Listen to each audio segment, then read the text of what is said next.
let's see, I have some questions. You must have explained things too well because we don't have any questions from the audience, but I would encourage anybody that has questions, as I ask my questions, to either use their chat pane or Q&A pane to ask questions. So let me ask a couple of questions here.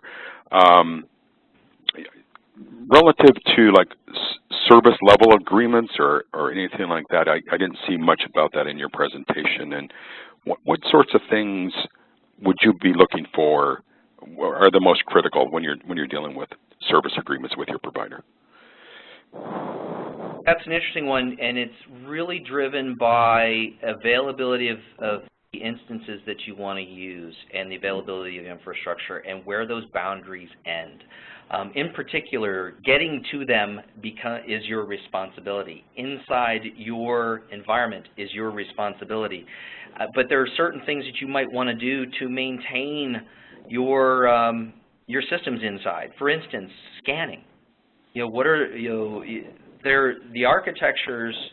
While we use terms like virtual switches and virtual routers and things like that, the architectures are shifting away from what we traditionally think of as routers and switches and how they work. So, because they don't need to work that way in these types of environments necessarily.